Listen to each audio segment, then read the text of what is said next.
one of the things that you do so well on your channel is kind of dealing with the culture war issues that are impacting LGBTQ people and talking about how they will lead to real policy that are going to harm people. So it's a double-edged sword. It's not just mean things that people are saying, which are bad and make it harder for people to enjoy spaces and, their own individuality and all that's that and definitely wrong.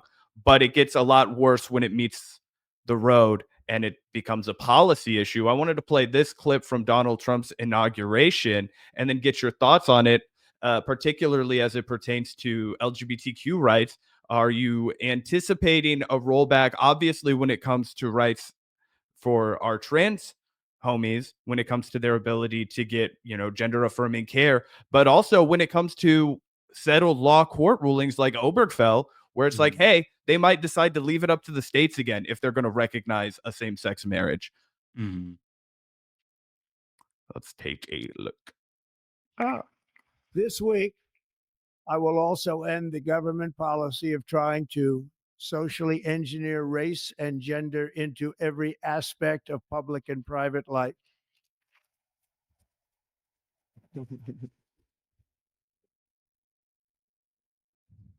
We will forge a society that is colorblind and merit-based.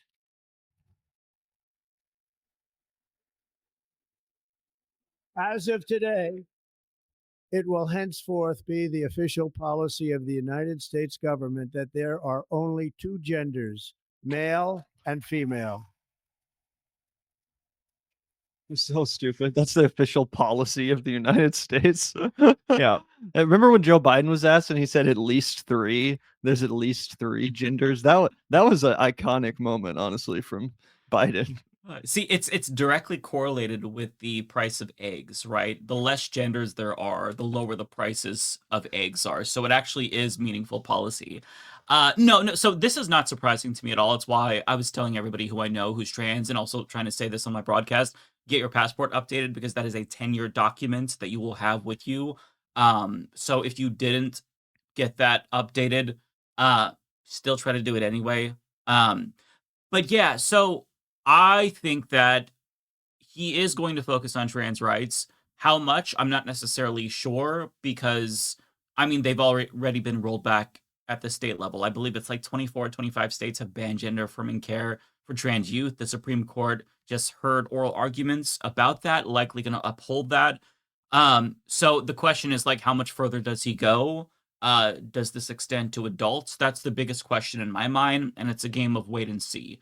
In terms of gay marriage, I do think that it will be on the chopping block. There's to kind of like ease people's concerns and not by much. It's not going to happen super quickly. It's going to go through the courts quickly, but assuming they do overturn Obergefell v. Hodges, your marriage isn't automatically dead. But what that means is that they have to go through one extra step. So because of the Respect for Marriage Act that Joe Biden signed into law, states, in the event Obergefell is overturned, states have to recognize marriages performed from other states, but they don't have to do them themselves. So your marriage will still be valid if you live in a red state and they ban gay marriages. But if they get rid of the Respect for Marriage Act, which is something that they can and probably will do with Obergefell being first, then that means if you live in a state with the gay marriage ban, that's it. Your marriage is annulled. Unless there's some way to like make it so marriages retroactively going forward will be okay, but going in the future they won't. It's hard to say what's going to happen and how fast it's going to happen, but it's going to happen. Specifically, like what levels of fucked we are will depend. I think that for people like me in a blue state, I'll be okay.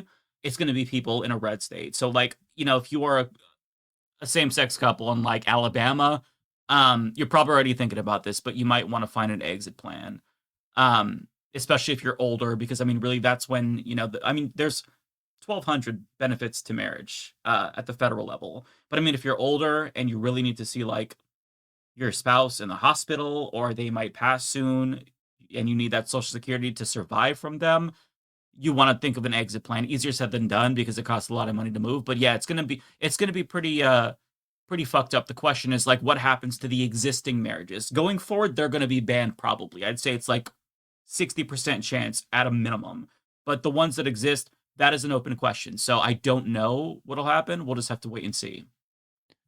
Do you anticipate a societal backlash to that? Because obviously it's been extremely disheartening, and I'm just a straight guy from the Midwest, to see the regression when it comes to trans rights and just Mhm. overall trans acceptance. It's one of those weird things Gavin and I have talked about when we were growing up. It was just like, oh yeah, gay people, trans people, whatever, like, queer people, umbrella, whatever. Nobody really thought about it much past then. We were growing up in what felt like a different time.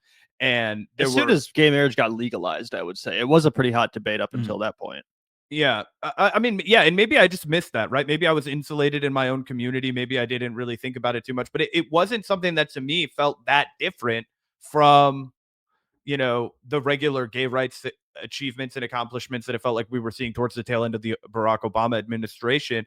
I feel like so many people I know who may even have been sympathetic to voting for Donald Trump, deep down, they don't have a real problem with gay guys getting married, or two women that love each other getting married.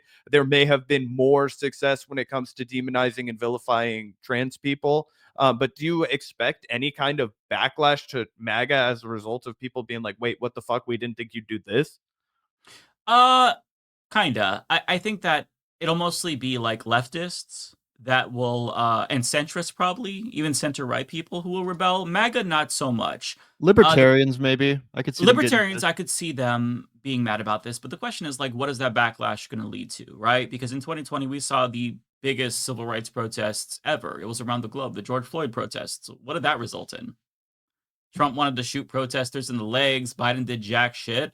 So the backlash to me anymore isn't necessarily a cause for optimism, as sad and cynical as that sounds, because it doesn't necessarily mean that it's going to lead to change. Like we saw back in 2021, 2022, when kids were getting separated from their families. I mean, DSA members were going into restaurants and they were heckling Trump administration officials, and nothing changed. They were heckling Mitch McConnell. Nothing changed. So there's not really a sufficient amount of pressure that's going to lead to policy change because we just have no say. We have no Yeah. say.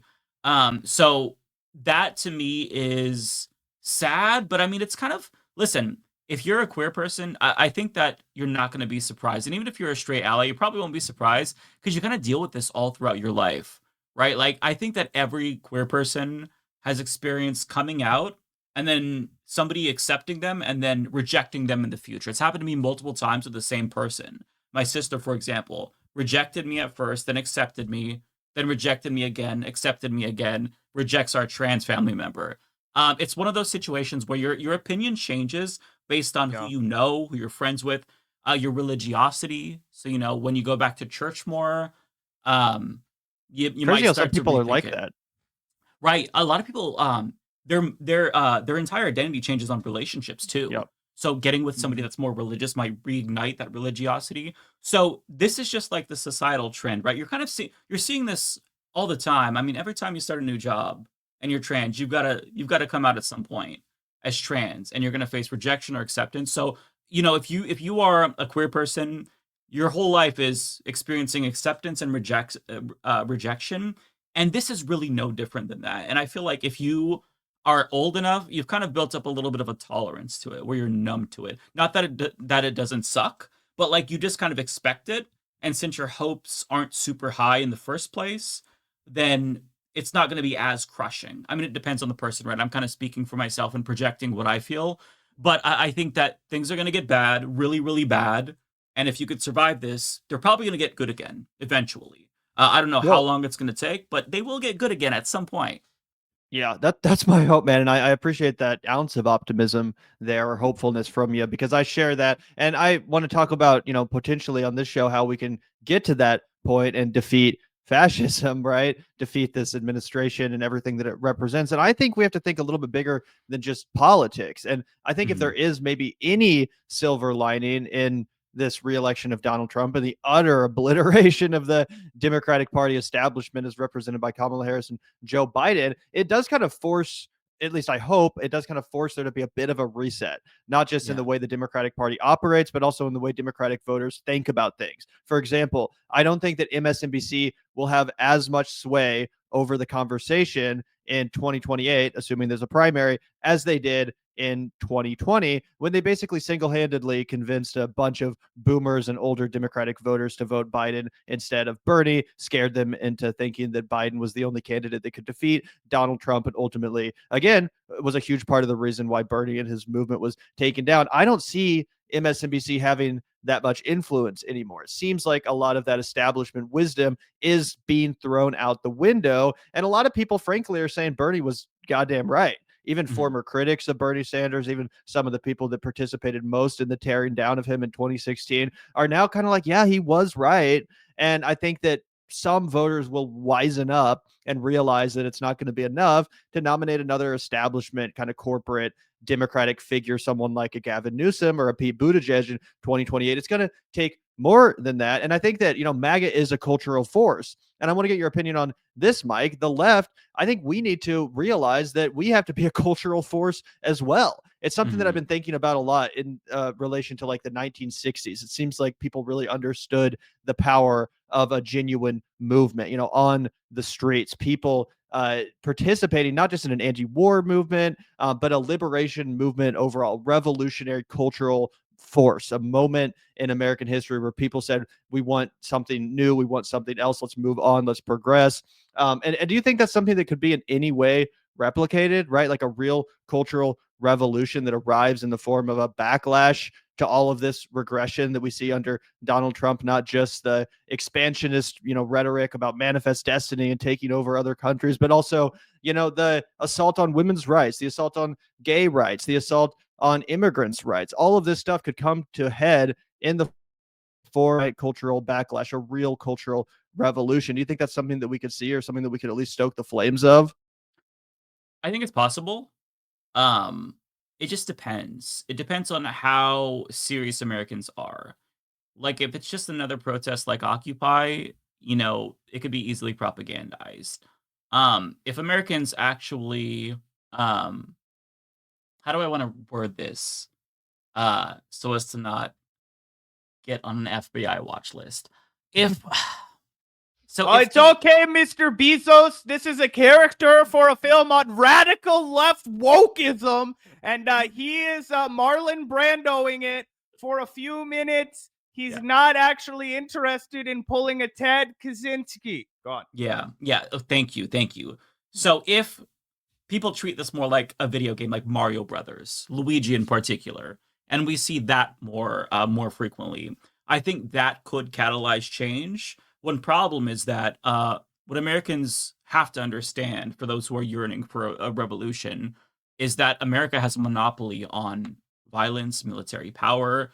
They will crush that shit, and it could just lead to, if you antagonize the state, it could lead to them further consolidating power even more and taking away more free speech rights. So it's really dicey. It's really, really hard. Like, it's hard to vote in change in a system so beyond fucked. It's also hard to get a revolution in a system that is built to reinforce itself, where our police forces look like military, units. They literally have military gear. So, having said that, you do what you can in the system. And for me, one thing that's been clarifying about this election is that, like, my goal as a commentator is much more clear than ever. Like, I think that I have to try my very best to get people to have class consciousness. And that means you really have to frame the culture war in a different way. And rather than just saying, like, hey, it's a distraction, hey, they're just talking about gay marriage because, they want to fuck you over. You really have to explain and, like, connect the dots for people and, like, really lay it out vividly and explain, like, listen, as a gay dude here, not to invoke identity politics, I don't want to talk about gay fucking marriage. I don't give a shit. I don't want to talk about that, okay? I'm in one. Don't even think about it. Why am I forced to think about this? I want to think about healthcare. I want to think about how more people should be able to take vacations and live lives and make more money. And you have to think, like, if you're a Trump supporter, they've been kind of conditioned to see immigrants and trans people as the enemy. And I'm trying to find a way to get them to understand that, like, immigrants and trans people aren't fucking you over. They're not the reason why gas is high and you're not making more money. They, like you, want to make more money and want gas prices to come down, but they can't do that if they have to keep fighting for their civil rights and survival. So trying to frame it in a very clear way and meet people where they are is going to be my project. And I've already kind of started by talking about like class war more. Like anytime where I can insert class politics, I try to do that. Because it's really difficult. Like you can debunk misinformation when it comes to gender affirming healthcare. You can, respond to every single, you could take all the Bible verses that are contradictory about gay rights. It doesn't fucking matter. People are self-interested at the end of the day, and you have to understand that and speak to that self-interest. And they're not going to care about anybody else at all unless there's some benefit to it. And that's kind of the level that I'm on, as cynical as that sounds. I think that is so important, even though it sucks to hear, right?